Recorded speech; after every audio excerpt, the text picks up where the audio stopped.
So what? I think it'd be fine. I mean, it'd be fun. Yeah, I think it'd be okay. Like, but perfectly honest, we need a good opening, like an intro to the show.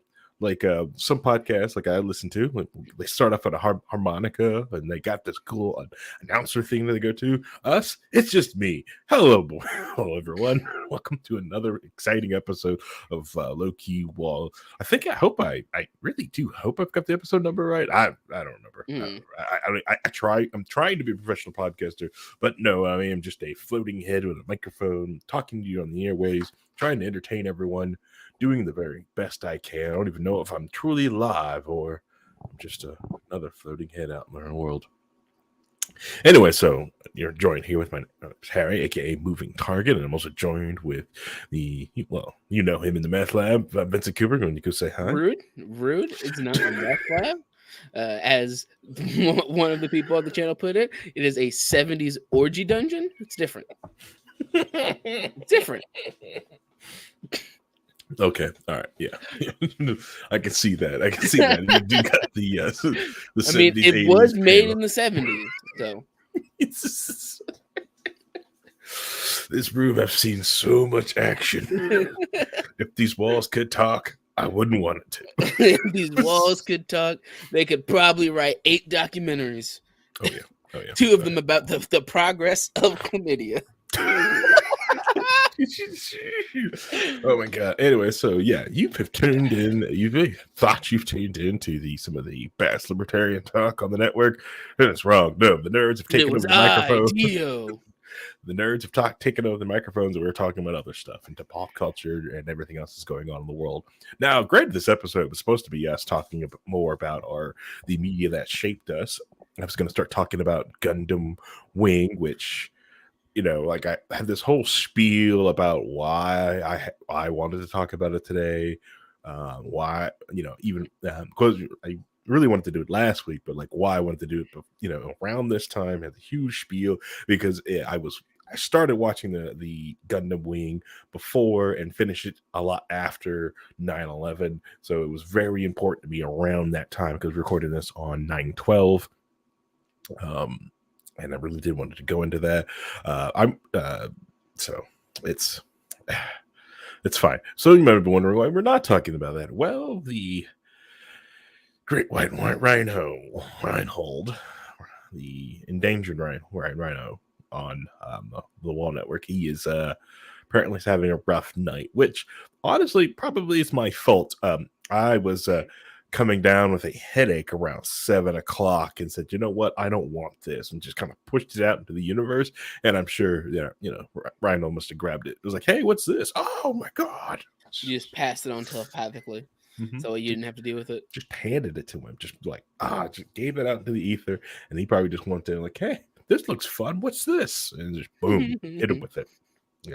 Right on the top of the head. Boom, boot to the head. So that's it's fine. It's fine. I wasn't geared up to just talk about Gundam anyways, and that speech is lined up. Like, you just do it next week. It'll be fine. Will that be fine? I mean, honestly, this might be next week. Yeah, because next week someone might be location challenged, so we don't know how to do anything. Because we probably need to do maybe a key up audio testing and mic testing Sunday night, or yeah. I mean, I'm just gonna bring my mic with me. Yeah, we may need a key up and figure out what's going on, because one of us will be location challenged. It's him. He'll be location challenged. Yes. I have orientation for the job I got from between last episode and now. I was like, I wasn't worried. I stated I wasn't worried about it. Just he was worried. He's already into case 5 of the emergency 25-year-old pudding. Whoa. I'm keeping that pudding for a rainy day, sir. Which was today, so I had like one of them. Yeah, this going to a fake sponsor. It was like, this is why you need to get our survival prep food. This is what the sponsor rule would go here and go right here. But I don't know. It might be good because there's the because I really wanted to talk about what was it? episode 21 of Gundam Wing. It's when the I want to be a loser speech. So, maybe I could send you the speech. Maybe you could do the other part for me, and I could do half the speech. And you could do the other half. It'd be great. Just voice action. It'd be great. Planned it for next week. Oh god! In my head, it sounds like it's gonna be awesome, but it's probably gonna be great. Terrible. Yeah, I mean, it just depends. just means how much in character you're willing to get. Well, if I had a transcriptionata costume, I'd probably be having it on right now. Right? Or I'd probably wear it all the time. Wouldn't take it off. Personally, That wouldn't surprise me. Yeah, I did use it as a anime. It was my anime avatar for the longest time on Facebook. That's fair. Yeah, it's fun talking to people with anime avatar, especially a white guy anime avatar. Anime avatars are sketchy. You never know what's on the other end of it. Oh, God. I don't know. This is how anime is, though. Yeah. So I did finally get to watch, like, when it comes to pop culture. So one thing, which over the weekend and some of last week, Lower Decks, Paramount Plus had their free trial thing. So like I got to watch the first season of Lower Decks that was on through Amazon Prime, and so I got to watch whole episodes and stuff like the clips of Lower Decks I see, and I still have the exact same opinion I had. Like, this is some of the best Star Trek that has come out since Enterprise. Okay, all right. The movies were trash. Okay, they were neat to look at. Turn your brain off and eat popcorn. But it wasn't Star Trek. STD wasn't Star Trek. Picard was trash. All right, but Lower Decks, oh my god, it is gold. It is too good for its own right. It is. They will, and I think when I was trying to explain to someone at work, the main reason why Lower Decks work and everything else doesn't is because all the tropes in Lower Deck are over the top, but it needs the straight lace and needs Star Trek to be Star Trek for this to make any sense. This doesn't make any sense in a world that with Star Trek Discovery and the other ones. It doesn't make any sense because Picard Picard, like, okay, this seems, par for the course of everyone else. What's funny about this? It's funny if you put it next to the Next Generation, right? When you put it next to the actual serious and in-depth analysis and stuff like that. Yeah. It's mocking all of that. The idea, like, this is what we're doing, and these are the plans. And without that, Hornix is stupid. It doesn't make any sense. But all of that, it is gold. So they've got, like, the characters with their different tropes. So you've got the over tech genius, like, always into my science. Is everything I care about is how the ship functions. Then you've got the other science officer, the medical person who always wants to just learn more about the biological, the humanity, but like the bipedal condition. And then you've got the straight lace, by the book, Starfleet is everything nerd guy. And then you've got the female Mary Sue who can just do anything, can do attitude, and everyone's like, complaining because, like, no, it's a freaking trope and it's freaking awesome, especially when you find out, like, the captain is her mother. So it's like this mother-daughter duo. They're both freaking Mary Sue's doing everything they can, right? So it's even more of a trope, especially when her father's like this great admiral of the thing. It's like, okay, this is super tropey and it's hilarious, right? Because it's played serious, but it's all trope. It's meant to be made fun of, the whole genre of it. And it's, like I said, it's the best piece of Star Trek I have seen in a while. That makes total sense, because sometimes they get a little bit over the top with trying to make it more modernized. That happened a lot with a lot of things. They try too hard to make it modern. And it loses its luster and stuff. Well, Star Trek Discovery and stuff like that, they went to this weird militaristic style of the future, where Star Trek is supposed to be the betterment of our society, stuff like that. We're beyond such petty disputes, and it's supposed to be something to strive for. And they went into like this weird, like, no, we don't get any of this. We're basically like this space military and everything's hardcore. Like the idea, like even like you look at the commentary when Gene Roddenberry was talking about the ship of of the Enterprise. They wanted the Enterprise and Next Generation to not look militaristic. Everything should be like neutral colors. This thing should be ergonomic and comfy, not a battle station. But everything was like a battle station Discovery, you know, and even in Picard, like everything was like a battle station. You're constantly at war. We're fighting with these people. It's like, all right. So it's like, what happened to the new worlds and discoveries and the science stuff? And I can understand you want to tell a different story, and there's tons of different stories that you can tell in Star Trek, like beyond the main cast being in Starfleet. I think if anything that Deep Space Nine did was like, all right, half the cast is in Starfleet, but the other half is not a Starfleet member. They just deal with Starfleet. And I think moving more in that direction of here are some humans, here's some other races, like different things doing stuff in the world, and they have nothing to do with the Empire, the coordination. They're for a company, or they're just a trope of they're just a troop, like, hey, we're coterie, we're doing these things, this is what we do, and play to that, like Jake Sisko, Captain Sisko's son, right? He's like working for a newspaper, or journalism. Like, what about a story about that, like journalism inside of like right? But that involves you world building things that aren't already there, and not taking old things and go, we're going to take it and put new icing on this cake, and hopefully it looks good, but this icing is actually spinach icing with this chocolate cake, so it just doesn't work.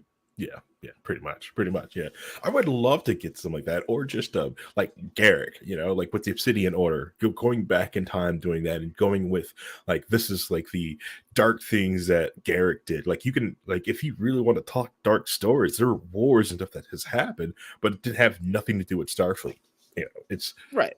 And the idea that I think I dislike the idea, like Deep Space Nine only also works if Starfleet is, is the good guys, poppy bubblegum good guys. They have to be painted that way. Other than that way, Deep Space Nine doesn't work. The idea that Captain Sisko twists himself and turns himself and wrenches with his character and how he feels himself as a Starfleet captain, it only works if he's the only one that's doing it. He's keeping these things in, but if everyone else is doing it, if everyone else is this scumball, just messing with the world, it doesn't really work for me. It's like, fine, then it's not. Then he's something special. Right. It's not the whole thing is that Starfleet is supposed to be like a utopian-esque society, and that they're dealing with other new worlds that aren't that, and then happen to figure out how to balance the Prime Directive with that stuff, or the moral implications of all that stuff. But when it's not the utopian all good guys, it just kind of loses its luster. Exactly. And it's like that's a lot of the pain that I got from that. And then don't get me started on Star Trek Picard. I wanted to watch it. I really want. I can't even put myself to watch one episode of it yet. So I'm not gonna voice my opinion too much of it. I watched Angry Joe, which is a reviewer. Go follow Angry Joe, the Angry Joe Show, the Angry Joe Army. Like, go follow. Great reviews, and I'm watching him just die inside. Oh God! Each episode, I was just like, "Oh no!" I was like, "I can't watch this. I've seen it. What's doing to him?" Right. It's a lot of people have that pain for certain things when the people try to make new things and it's terrible because they don't actually understand what they're doing.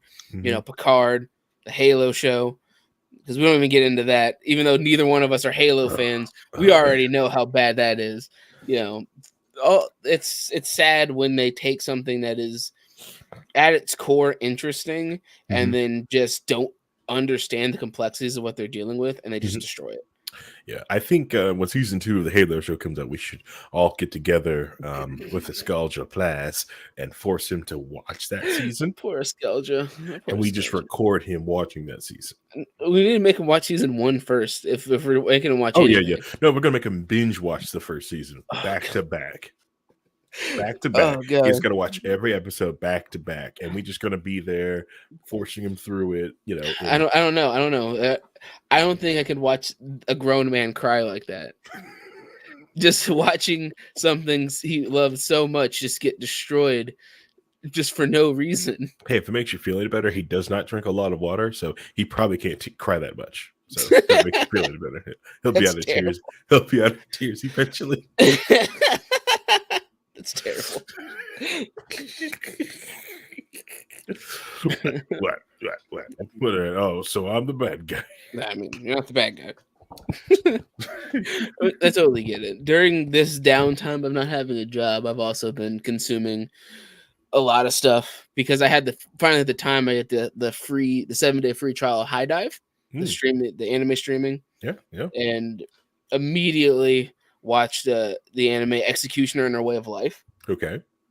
Because it's a great twist on the premise of the isekai genre. Mm-hmm. So like a kid gets isekai into this world, and these nobles are like, "Oh, your power sucks," and he throws him out, and he meets this random priestess, and this priestess shows him around the world, and you see that the world is completely this fantasy world has like bullet like neon signs with Japanese written on it. It's like, yeah, Japanese people, humans especially from Japan, have been showing up in our world for years. So we've just adapted because they're going to keep showing up. So our world has been affected by Japan. And she shows this dude around, and then she brings him to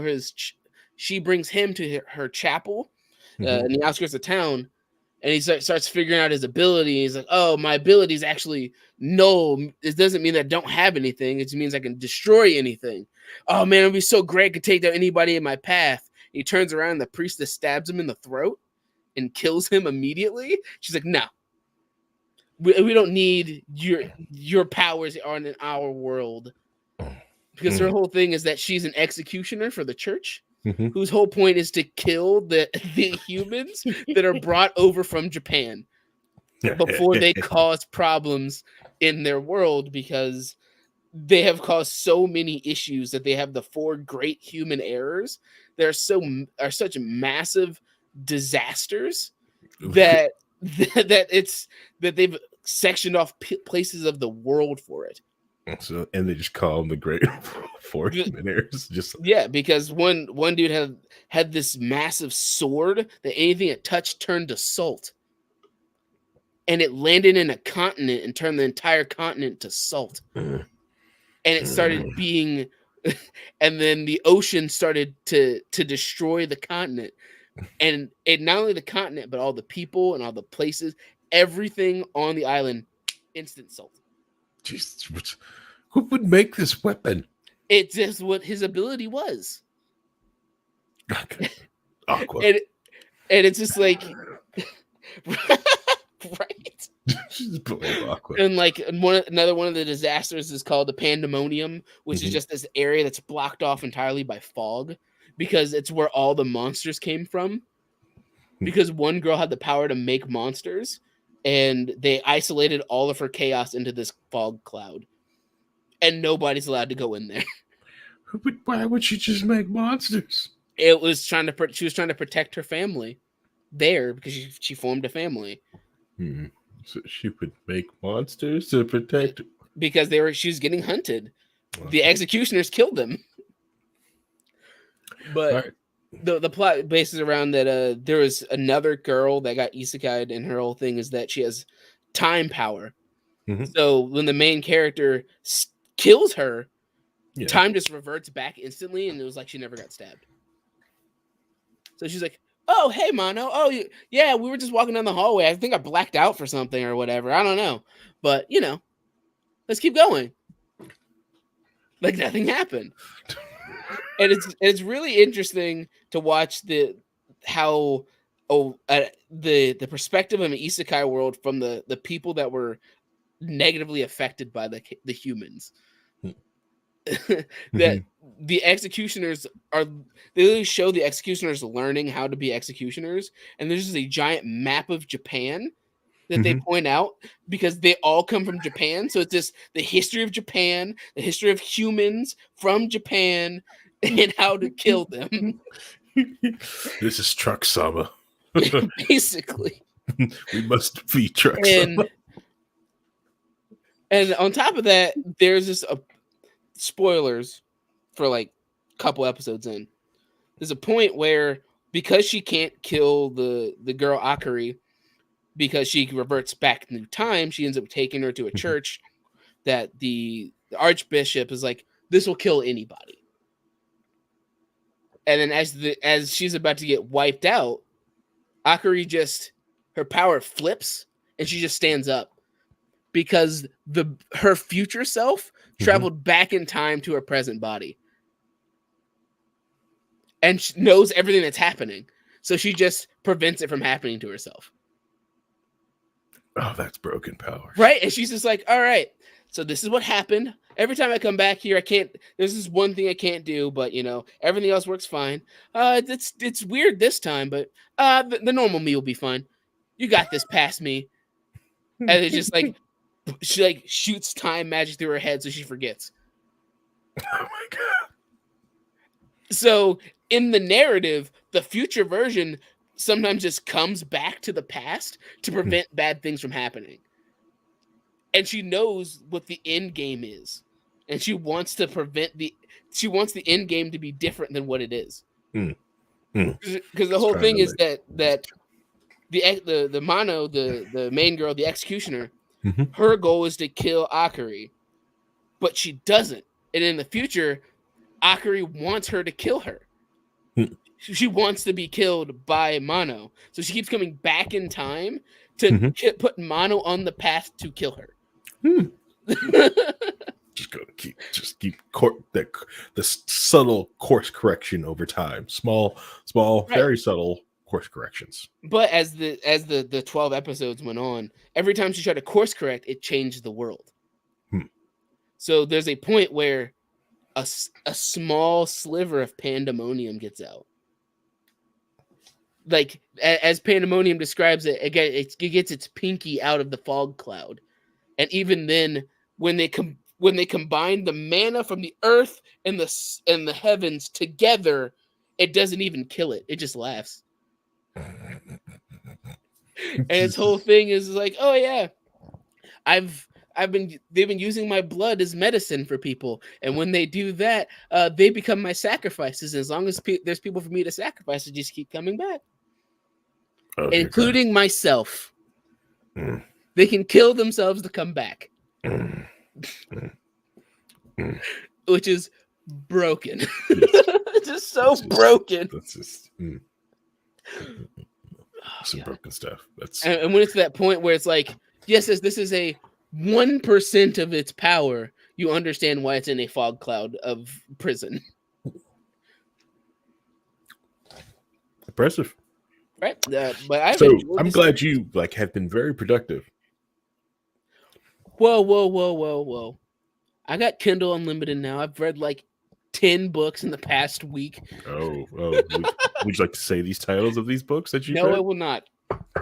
I will not say the titles of these books. But I have read books. What's wrong? This is a safe place. You could. I don't know them off the top of my head. They're I don't have it on this computer.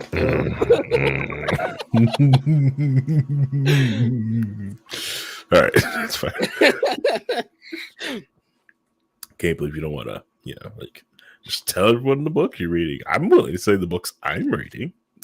Yeah, but I'm doing market research in comparison to what you're reading. Okay, all right, that's fine. That's fine. All right, that's fine. You keep your secrets, okay? I will keep my secrets. It's even better because I know that. No, Ace, it's definitely not that. What? Trust me, it's more trash than that. It's fine. It's worse than that. It's fine.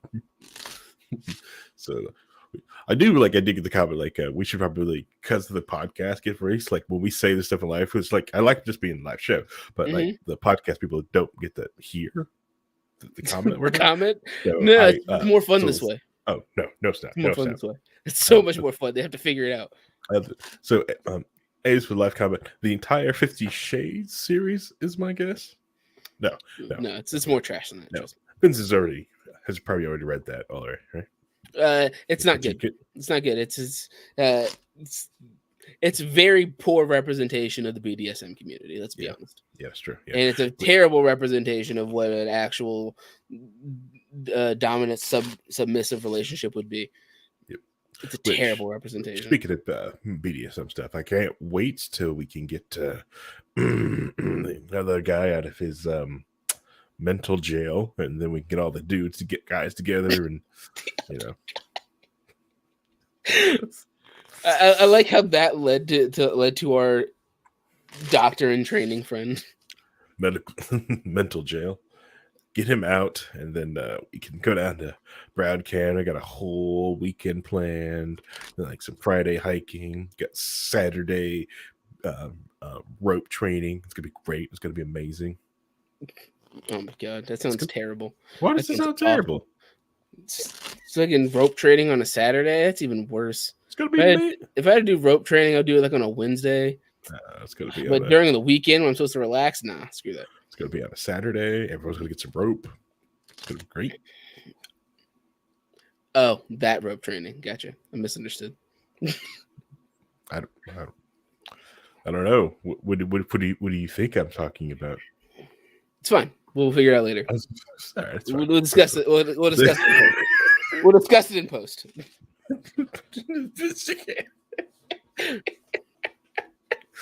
Wow. We gotta get rid of your Kindle Unlimited subscription.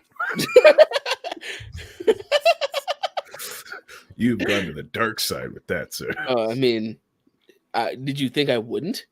I'm over here reading science books, and you're as stated, we're doing market research because money is money, and if you do enough market research, you can find the patterns in in a lot of stories. Yep. Because money is money. Greed is good.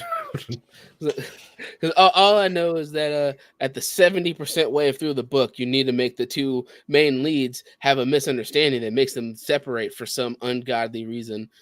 And it never makes sense. It never makes sense. But it has to happen. But if all they have to do is talk to each other, and it would never happen. They have to have the misunderstanding. I'm sitting there just like, if they just talked for like 5 minutes, just 5 minutes, and it'd be fine. Everything would be fine. Most shows and everything has to deal with a misunderstanding. Take this spoiler thing down. So finally got done watching Sonic 2 with my daughter finally all the way through. And that whole show's just a misunderstanding. Yeah. And then also because I've seen it so many times now. Also, this is I've noticed like not plot holes, but just like bad writing in it and all this other stuff that I disliked. And I'm willing to give it a pass because it's a PG movie for kids and based on a video game.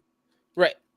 Because it deserves to have that little bit of pass because any other video game property movie is usually trash. Correct. Yeah.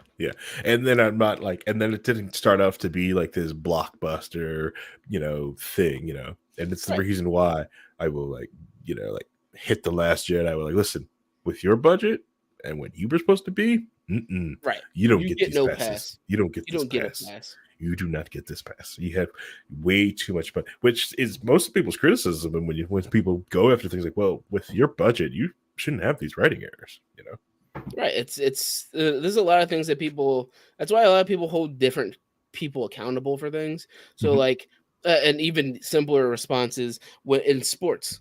If you're a first round draft pick and you suck, or you're just mediocre, if you're a first round draft pick and you're mediocre, everybody says you're a bust. But if you're a 6th round draft pick and you're mediocre, you're a franchise quarterback. Right. No one would care. You're right. Everyone would leave you alone. Yeah, round 6. Woo! You're just glad to be here. Right. Like compare people like Andrew Luck, who was like a first round draft pick, who did all of his things, never won a playoff game, never won a Super Bowl, anything at all. And then you compare somebody just who's been in like the third or fourth round, like a Dak Prescott. People are like, "Oh, he's so amazing," even though he's won one playoff game his entire career because he's a fourth round draft pick. It's just like this is what just people's perceptive on things based on perceived value. So that honestly, that's why there's a lot of issues. That's why a lot of people have issues with the DCEU and the current MCU as well. Like you have so much money. They are just pumping cash into you, and you just fail so hard. So bad. Right? Like so bad.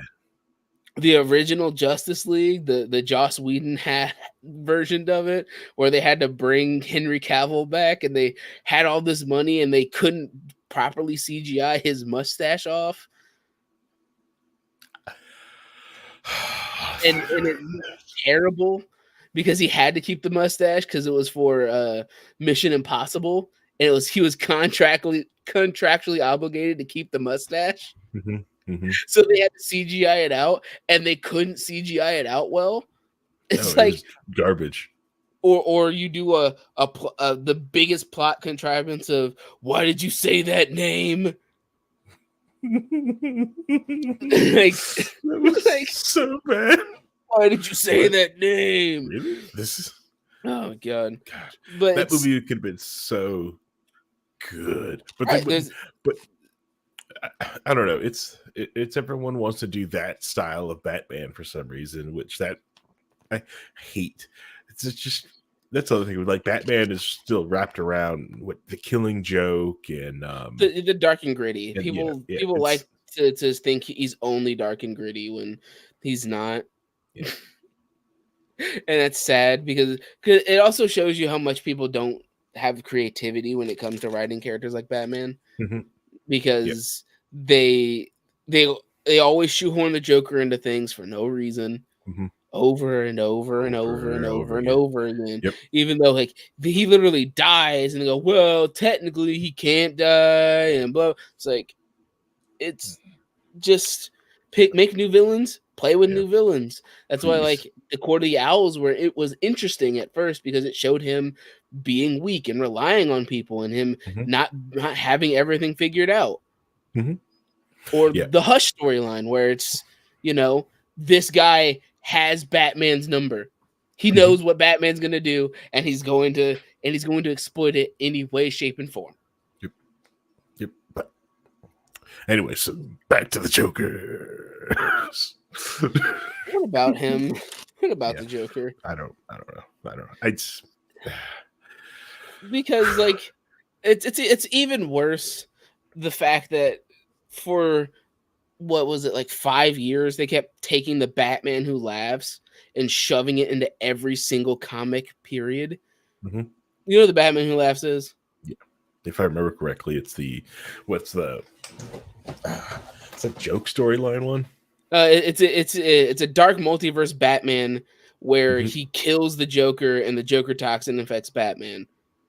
So you have Batman's intelligence and Joker's insanity, and he's like the ultimate killing machine or whatever, which is a cool concept at first. And then he never went away, and he just kept showing up for every event for like 5 years. And it got to the point it's like, well, we can't just have Batman Who Laughs. In this storyline, in this Batman Superman storyline, Batman Who Laughs is going to Jokerify a bunch of heroes because he can. So he Jokerifies Billy Batson. So he has Jokerified Shazam, and he Jokerified the Scarab on the Blue Beetle. So you have Joker Blue Beetle. It's like, what the fuck? How does that even work? How do you even Jokerifies the Scarab? It's the Scarab. It's the Jokerified the alien technology Scarab. It would have sucked it in. Went, interesting. I don't know. Tastes like purple, and pooped it out. I don't know. Scarab just like, I don't know what. Right, and it's just like it hurt. It hurt my brain because it's just trying to shoehorning in as much Batman Who Laughs because he was a cool figurine, and then people were like, "Oh yeah, Dark Knight's metal. He's the one that everybody cares about. So we're gonna make a sequel, and he's gonna be the main character." It's like, why? Yeah, and then with the down to earth, grounded Batman, like the most realistic Batman, can't live in the world with the Flash and and Superman. The fact that Superman and Superboy exists just means and Supergirl and Superwoman, and it's like cool. Bane's here. Hey, Supes, come pick him up. Yep. You're fast enough to drive from one side of the universe to the other in less than a minute, so come pick him up. Come get him.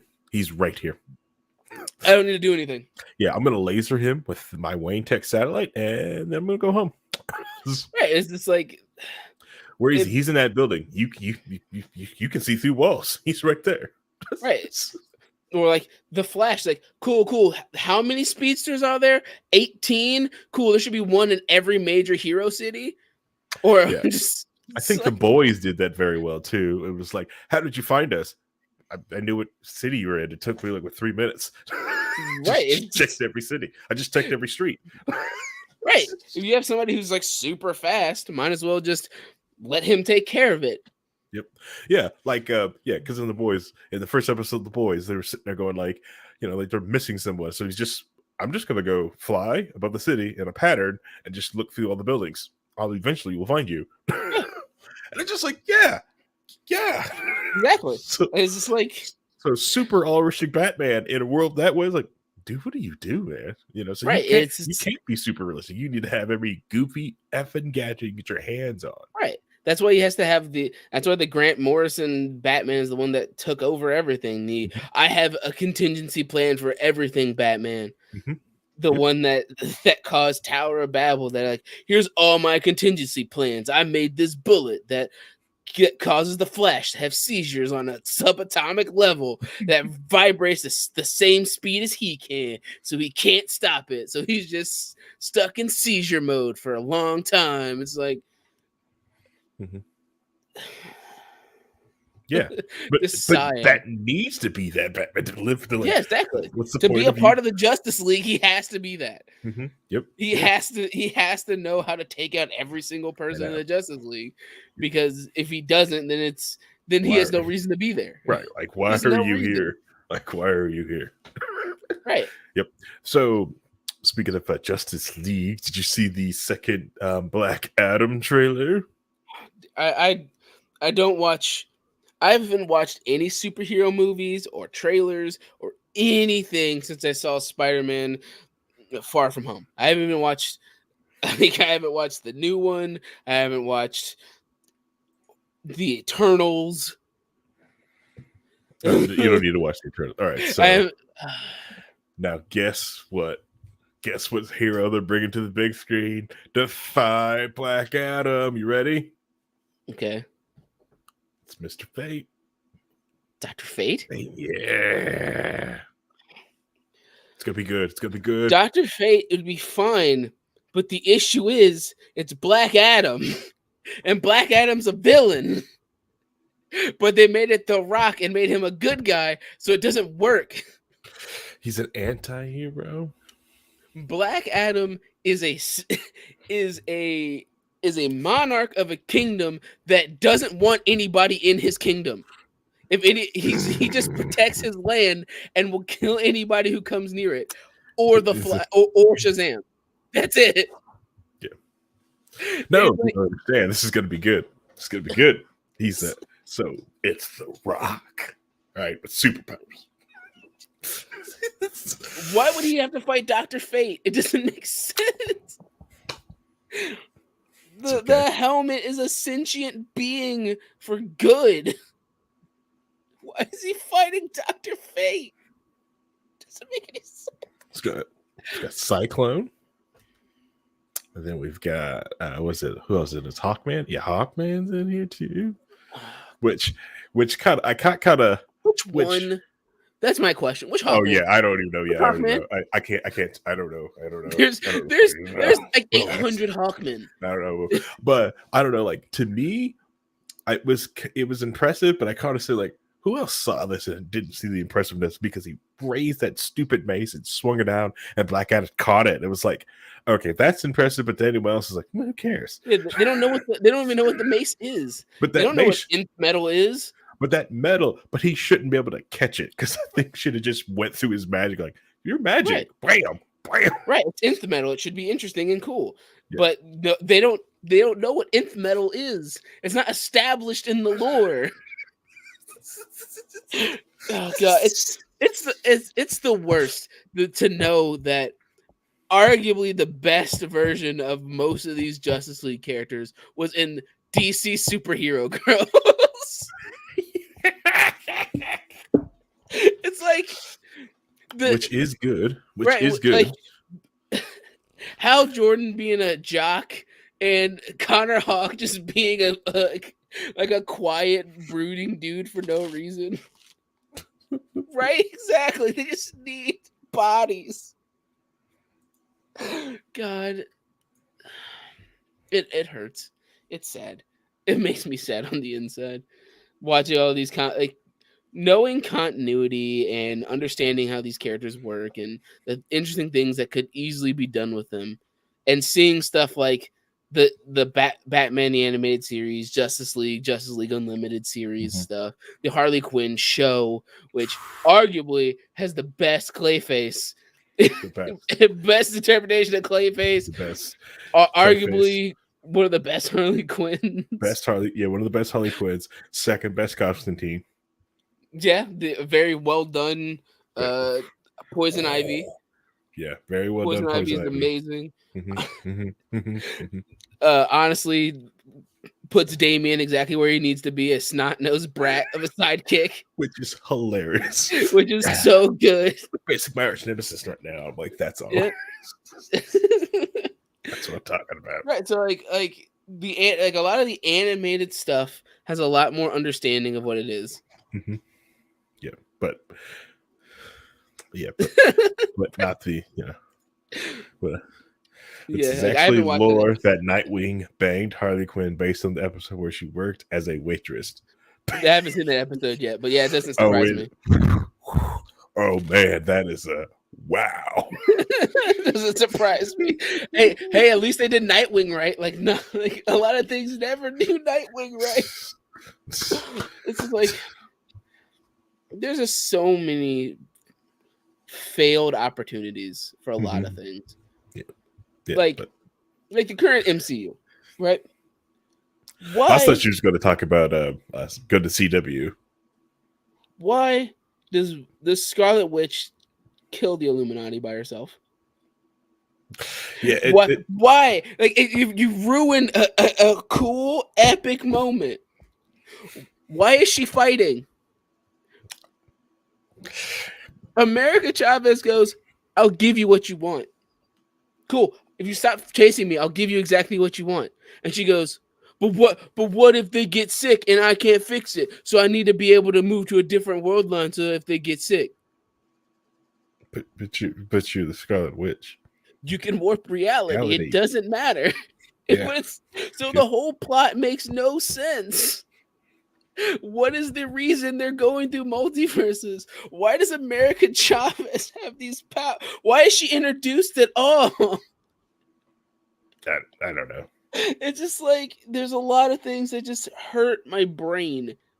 Yeah, it did. I think the simple fact of watching the Illuminati get taken out so quickly, it took out everything. So they're not impressive at all. Instantly. It's like, yeah, it'd have been different. Or they got taken out, but it took like 30 minutes of screen time. Like, this is like them constantly fighting. You know, Reed Richards and Charles Xavier were working together. They would know about a way to nullify any mutant abilities instantly. If she showed up, like, cool, no. Yep. What? No. No. 15 callers. 15 D mutant collars, okay? It wouldn't even be that. It wouldn't even need collars. It's like, so, this room has magic dampeners in it. What? Yep. Yeah. I got magic. Guess what? I can just stretch. Your mutant powers are dampened. The human powers are dampened. Because I have Black Panther and Captain Britain over here, they could just punch you in the face. Yeah, it's like, or the thing is like, I'm Reed Richards. You think I'm in the room? That's a hologram. Oof. Ooh, you think I'm in that room with you? Right. Why would I leave it to chance? Right. Why would I be in the room with you? I'm actually over here at the Fantastic Four Tower. I'm lasering the site now. What? Nah, I'm gonna drop this asteroid on you. Or like, it's like, yeah. That's what I've heard about the movie. That's all I heard. That the Sam Raimi part of the movie is great, but when they're forced to do the MCU stuff of the movie, terrible. But it's just like, oh, cool. Reed Richards, now we know you've perfectly established that the multiverse exists, and he's talking to a multiversal. Oh, so the Council of Reeds would have let him know that there's a Scarlet Witch that can do that. Because that's just a thing that exists. The Council of Reeds exist. They exist. They would just go, hey, Reed, just so you know, this could happen. This could happen. Here, take this. Be prepared. Yeah, take this gun. You'll need this. Right? Set your field to do this. It doesn't make any sense. It tells Sue to add mushrooms to your coffee. Trust me. It's great. It's amazing. We all agree. Yeah, and then this is like, what? Like, trust me. Trust us. Trust me. Trust us. Trust us. And there's this one is like, don't do that. Trust me. I'm the one who actually still has a relationship with my wife. Don't do that. It gives us gas. Oh man, yeah. Something neat with the multiverse. No. So like the only thing that could stop the Scarlet Witch was the Scarlet Witch. That's of course. That's stupid. Right. So why is this a Doctor Strange movie? It's proving she was the villain in WandaVision. Can we just say this? Then she and that's the other thing is right. You've built WandaVision, and you go into a movie. People who haven't seen WandaVision don't know what the hell's happening because they don't explain it. Nope. Which is also an issue. Yep. And it's just like we're just gonna keep adding more stuff, and hopefully it works somehow. And it's like this isn't how this works. Yeah. The more you add on, the more you're just going to keep crumbling the structure underneath it. Yeah. Nothing is built properly. Yeah. They don't really have a good formulated plan with everything. And you can tell. You can really tell, like with the Netflix Marvel series, right? That each series is meant to stand alone on its own and be its own product. And the Defenders like, okay, they are done with their quote unquote plots, but this one plot does stretch between all of them, but we need all of them to become pillars before we do this one overarching part. And Dan Duran sucks, doesn't matter. we still needed to introduce his show, and his show was mediocre at best, but we spent the time to build him up. That's how it works. And you had a bunch of Daredevil, you had a bunch of Punisher, you had Luke Cage's show. Jessica Jones, especially the first season, was really well done because you had David Tennant playing the Purple Man, and he was the fucking best. He was the best part of that entire show.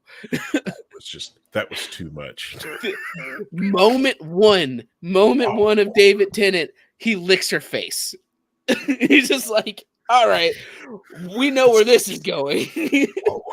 Gave me chills. So it's like I'm kind of glad we did kill him because it'd go off too long. It's like I don't know if I could deal with this thing for a whole season. Yeah, his character is such a really weird and messed up character, and I really enjoy the fact that they actually built her personality around it. This man here.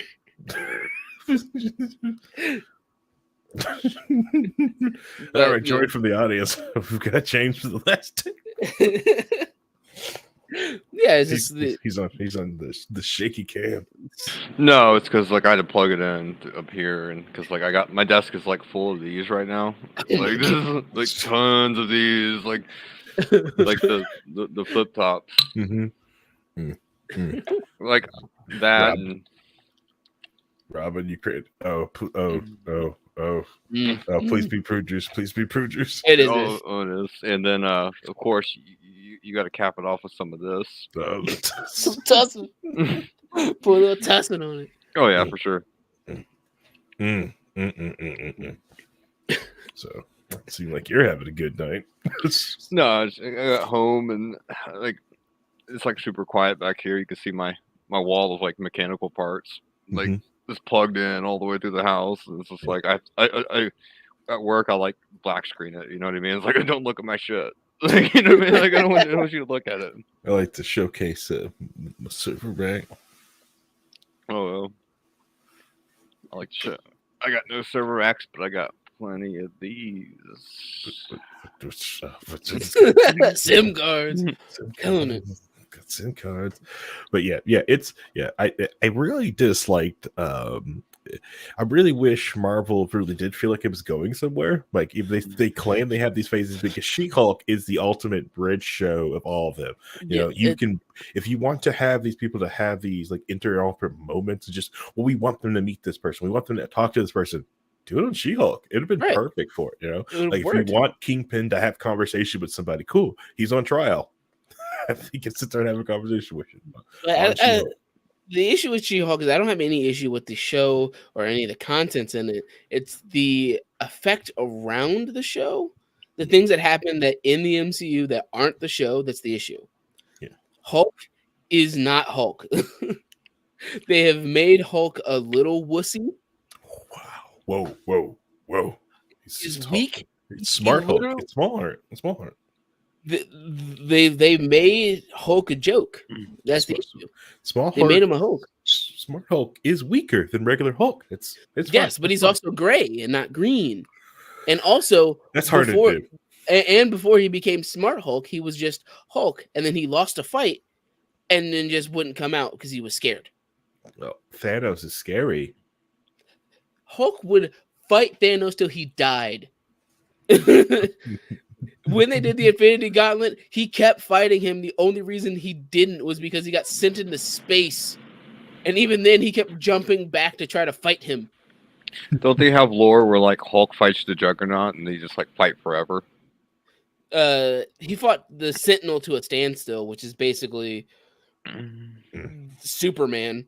I remember there was, like, people in Quorum that, like, who would win, like, Warhawk, you know, World Hawk, or like full powered Cyberback Juggernaut, right? Because they're just like there's like their maximum, and it's like there's no winner because it's like an unstoppable force and a movable object. Yeah, exactly. Like, they just hit each other forever. It's like would Juggernaut win? Probably if he's like fully powered by Cyberback because it's. Mystical. I mean, but the thing is that the Hulk just gets stronger the angrier he gets. That's the point. But that's not how he is in the MCU, and that's the issue. Is that if he's fighting Juggernaut will keep hitting him, and then he's just getting madder and madder to the point where they just destroy the planet they're on. They also make Juggernaut a meme. Like they just make him like some Brooklyn accented tough dude in the Deadpool movies, where he's like, "Oh, like let me just be this." Like technically, Juggernaut should be able to like level that building in like. One punch. Cyttorak is disgusting, and honestly, it also depends on which Juggernaut. Because if it's Colossus Juggernaut, that might be different. No. You never do him right. I mean, he's a meme when you do like the X-Men movies when they're like, you know, I'm the Juggernaut, bitch. You know, but like full powered like Cyttorak Juggernaut should be able to just like wipe the floor with Hulk, or at least most of the X-Men. You know, besides like Mystical, Phoenix Force, things that can prevent it. Yeah. But he's meant to be that person, so they all have to get together and fight and beat down and stuff like that, instead of like, you know, everything else. It's that honestly, my biggest issue with most of the MCU stuff is that they just don't understand their characters, and that's how it always boils down to everything. The Thanos loses because of his own hubris. That's his character. Everything he does, he loses because he's an idiot and he defeats himself. Well, there's one comic where he got like beyond the well of eternity, right? Which is like all the multiverses are like in this well, like so like it's 20 times more powerful than any Infinity Stone. Basically, it's like God himself is in this well. He managed to get the well, killed all life, right? Like everybody's dead. He wins. The only person left is like Adam Warlock, and then like Thanos is like, you know, like there's nobody here. There's like this is kind of fucking boring. You know what I mean? It's like Adam Warlock convinces him to like reset the universes, which is what God was planning him to do in the first place. Was like we're gonna reset it to fix like these continuity errors. You know, so like now everything's back the way it should. But even when Thanos wins, it's boring. It's boring for him. Like. And then the comics is just to impress Death, and she's like, she doesn't want him, and it's and that's and honestly, Thanos is the reason why Deadpool can't die, because Deadpool was banging Lady Death, and Thanos decided, oh no, I'm not letting that happen. She's my woman, so you're immortal now. No, it's just the funniest thing. There was even like one where they went to like some God, what was it like? H.P. Lovecraft world where like everything's living flesh and death is dead. There's no death. You know what I mean? And they had to bring death into that multiverse to kill them off. And like even Death with like limitless death was just still not going to bang them. And I'm like, bro, you're simping hard, dude. She's like, it's like you've killed like entire multiverses. She's just like, no. She's like, I don't want you. You're like no matter what you do, I'm not gonna bang you, bro. And it's like. And then he comes to a realization later on that like even if he kills all life, right? Like it doesn't matter because you have to have life to have more death. So you can wipe out every universe in that well, and it's just like I have to have something to fight for. There's not death's pointless, you know. So he ends up like bringing back the entire universes and Adam Warlock, which I don't know how fucking Adam Warlock was still there. Because let's be honest, Adam Warlock and Thanos are like best friends, but Thanos doesn't want to admit it though. Because like, the only person that is ever around when Thanos does anything is Adam Warlock. He just shows up. He's like, "Hey, I'm here." No. He's like even when he wins, he's just like it's boring. Like I have cheat codes, boring. Like reset the whole Infinity Gauntlet story. The only reason he loses is because he wins. He gets everything he wants. He goes, he takes the gauntlet off and sets it down. And Nebula, who he had brought back to basically be half dead, takes it and uses the gauntlet to reverse what he did. Because he was like, I don't need it anymore. I won everything. Everybody's loyal to me, and if they're not, they're dead. So he just defeats himself. Even in the movies, like, I atomized them, turned them to dust. You can't get them back. It's like the time stone goes back in time, bro. Yeah, like, exactly. It can never be destroyed. It moves backwards in time. He's like, I did my purpose. Like 50% of all life is like, right. It's like in the MCU, it's an interesting way of going about it because they gave him an actual hero's journey, even though he was the villain. Let's be honest, he was the hero of Infinity War. All right, but like also some of it now with Thor: Love and Thunder, right? Some of it's some small plot holes. If Thor could just sit there and just make everybody Thor around him, why didn't he do that then? Right? You don't want to be Thor? You don't want to be Thor? I got hammers for everybody. It doesn't make it special. It ruins the moment. It ruins the Cap moment. It ruins his moment of nobody can lift the hammer, and then Cap pulls Mjolnir to himself. It ruins the moment. But everyone can have hammer. But it doesn't work that way. But everyone can be Thor. There's just so much that hurts. I still also don't get the movie because like when Tony got like all the Infinity Stones, he used it. It's like, dude, he should have been vaporized right out the gate, right? Like because it's like to even wield that, you have to have like near omnipotent power already, right? Like which Tony Stark doesn't. He just knows how to do computers.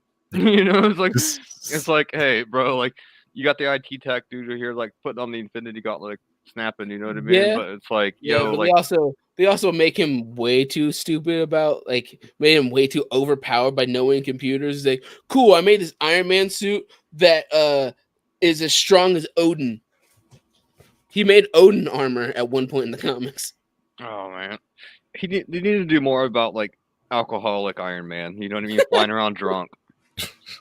Well, they did Iron Man 2. He was peeing he peed in the Iron Man suit. Okay. It's like here's an Iron Man, baby. I mean, if we're gonna talk about like, there's a bunch of like weird one-off stories they could have did. There's a story where Iron Man is stranded on a desert island because his suit gained sentience and wants to bang him. Wow. Yeah, it's so weird. Got to remove that. Just time to delete that program. They got like Future Hulk where he becomes like Maestro, right? Maestro, like, yep. Yeah. He's like, I'm not gonna Hulk out anymore because I got like my harem of like women and my cousin right here.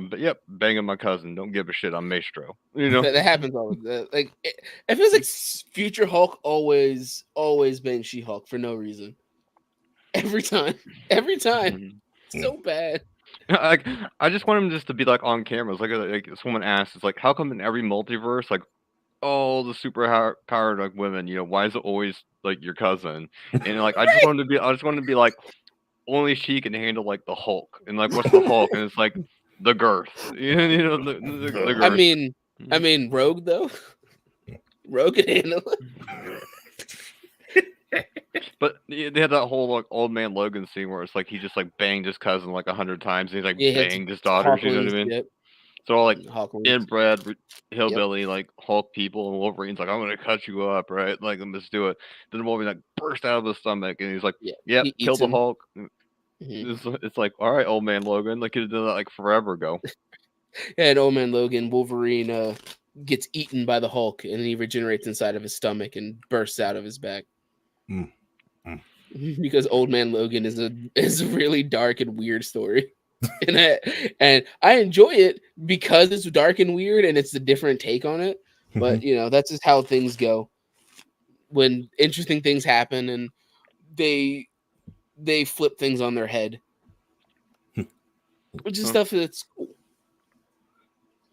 Like there's a recent storyline that if they had a better ending, it'd probably be talked about more. But like they ended up because like there was an alternate timeline or an alternate world where the Earth, the core of the Earth, was an egg for a Eternal, not Eternal, the Celestial. It was the egg of the Celestial, and they had to prevent it from erupting out of the planet. And the only way to do it was for Doctor Strange, before he dies, to the erupting Eternal, to open a portal to a world that's basically a constant EMP burst. Okay. And it completely destroys all technology on Earth. There's a reason why anime outsells like, I mean, of course. You know what I mean? Like a reason. And like I would say most of the anime is trash too, but it's like I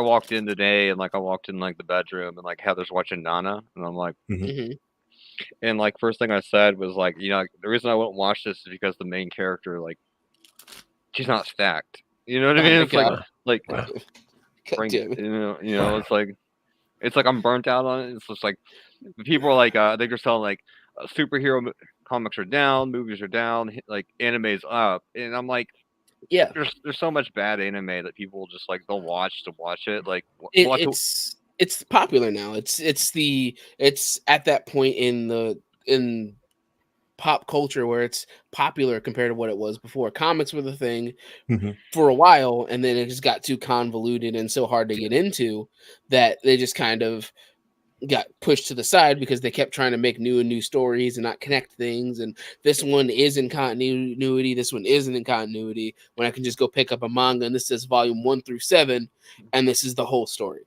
Well, this is the story. They're not going to reset. They're not going to be a new 52, you know. Well, you had I mean, there's Dragon Ball Super, but we don't talk about that. You have the new Super movie where it's like Piccolo, who hasn't done shit for like 10 years, right? Like shit for 10 years. And he's like, Shenron, like I need to like a power boost. And right, keep in mind, like this is the same dragon that's limited by the power of like whoever created it, which means like it's Dende, right? Yeah. So like Dende, like the Dende dragon touches Piccolo's head, turns him orange, right? So now like Piccolo with the same power as Dende, who did the dragon, is now orange and like 50 feet tall, and is like King Kong Godzilla, just like slamming people with like Ultra Instinct level. I'm like that makes no sense, bro. No, because even in Super they had a cool way of going about it. Because in the Tournament of Power, it's like, all right, all these Namekians join together as one, and they just become massively destructive because they're strong together. I mean, even Gohan got a boost where it's like, what do you call this form? This beast Gohan. And like, I looked at the character art for it. I'm like, Toriyama, you literally just looked at like fan fiction for Dragon Ball when people were doing like Super Saiyan 10, Super Saiyan 20 back in the 90s. You know what I mean? It was like the bigger the hair and shit, right? You basically just took some dude's like fanfic from the 90s off like some like JP board, copied it over, and it's like it's Gohan Beast. But it doesn't make any. The issue is that they basically limited Gohan's power. Even Gohan Beast doesn't make sense in its own storyline because when he became Ultimate Gohan, that was his cap. They literally said, "This is your cap. We have capped you." And then the like, well, who's he gonna fight? Cell, but red. It's Cell. See. You guys like Gohan. You guys like Cell. Like the power skeletons is so dumb in that right now. It's like they brought Frieza back, and Frieza did like 10 minutes in the hyperbolic time chamber, and he's like twice as powerful as everybody else. Like Frieza, black Frieza or whatever. Black Air Force One energy is like all he is now. It's like just rolling around blacked out like they're stomping people, and it's like that's the only issue with things being in a timeline compared to being just continuity and stuff is that your numbers get bigger and bigger and bigger because you have to make your hero have more and more of a threat to what's going on. Compared how Dragon Ball happens. Think about Dragon Ball happens and how Luffy and One Piece happens. And it's like, cool. Here are the lower levels and higher, and here's the people you're fighting. This guy turns into a literal continent-wide dragon. Makes sense. Like, what's the next gear Luffy's gonna like? The only thing funny about One Piece is like the fan service, right? It's like, well, Luffy's got a new gear. It's like, but how big those titties gonna get, right? It's like every arc, dude. It's just like he just draws them like this much bigger. It's like Toriyama, you can tell as he's getting older and older what he's focusing on more and more. Toriyama, Oda. Yeah, Oda. His arms getting it's hard to drive small. It's easy to drive big. It's easy to drive big. Yeah, like I remember like watching One Piece and she was like some teenage girl, and then it's like the next season it's like whatever, she's growing up. Then like by the third season it's like you're making this a hentai like really, really quick. You know what I mean? Really, really quick. You want the Rule 34 to happen, you're making it happen. You know what I mean? It's like just keep going.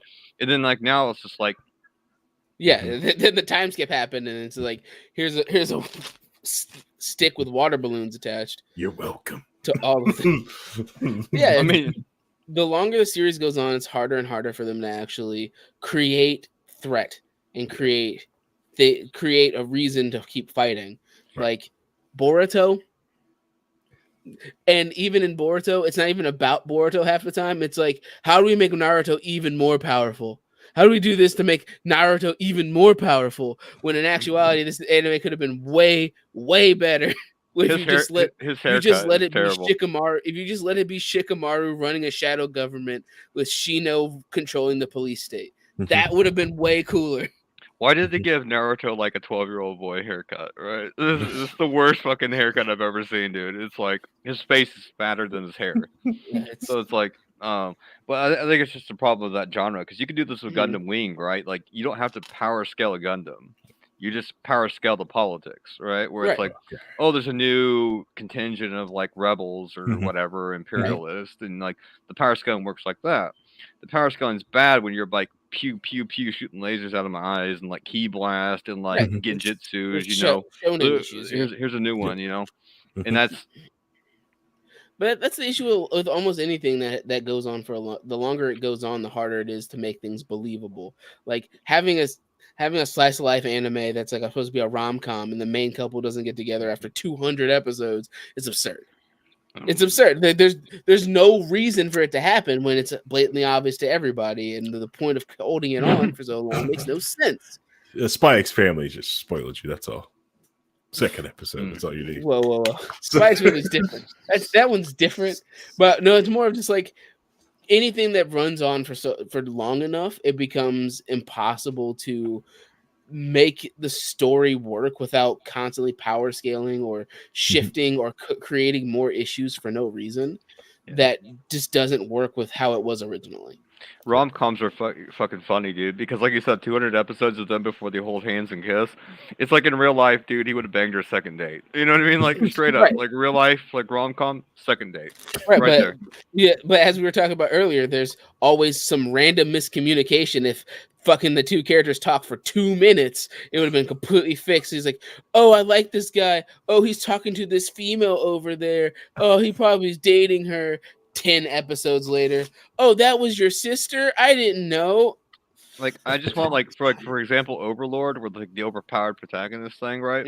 I just want him to, like, as the episodes go on, he defeats the Elf King and whatever else overpowered shit in that world is. Like, some GM from the game comes in, he's like, "What the fuck? How did you get into the dev environment?" You know what I mean? He's like, "You can't beat my spell magic." "Yeah, I can. I got console commands, loser." I just want that to happen. You know, I got fucking console commands. Like, what are you doing? Typing tilt right now. So that was a season of SAO. You know, so it was just like in there, like the console, like, hold on, let me just start messing with commands and this thing. Anyways, so this episode is starting to get long in the tooth. Went over our hour marker, so we're going to end it because we keep these nice small snippets here on Monday nights on our live showing. So once again, if you made it this far the episode, thank you for listening to an episode of Low Key. You could have been listening to anything else in the world, but decided to listen to this, and that I thank you. So hopefully next week we'll be. I don't know if we'll be able to get back to our media that shapes us. We'll be talking about more pop culture talk and more stuff coming after that. Also, I am working on the plan to do the big show on our big show on Friday. Just don't know which Friday we're going to do it. It looks like it's going to maybe October the 7th, but I don't know yet. Still trying to hammer out the details. So make sure I'm not crouching too many things. But, you know, this month and October is, you know, it's tons of events in my life. So, and everyone else's. So just trying to make it work. So, all right. If you ever want to, so. Guess want to say goodbye. Goodbye. I'll say goodbye, but I'll tell you guys, you're bored on the 26th. You want to see me stay up 36 hours straight on caffeine and cigarettes and running through Wrath of the Lich King. Right here, baby. Like full 36 hours grind, like back like I'm in high school. Are you doing a 24-hour stream of the 26th? Yeah. Okay, all right. October? No, like September 26th. Oh, okay. Like beginning of October, into September.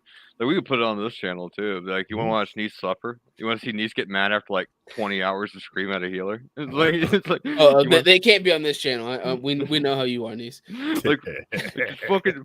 This is the 30th run. You know, they fucking heal me. Like throw this cup across the room. It's like, man, like I'm fucking tired. Your elaborate insults will be enough to get this channel banned. I put PTO in for the reason. It's like, well, I'm going north, and like my boss is like where are you going? Michigan, Wisconsin? I'm like, oh, it's tongue in cheek. I'm going to fucking Northrend, bro. He's like, what? And I'm like, he's like, yeah, I linked him like the release date. He's like, so you're doing PTO, not even leaving the computer, just sitting there with Teams open, answering people, just playing a video game for 2 days straight.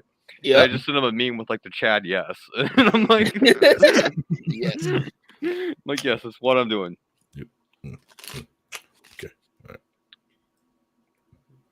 I made it straight.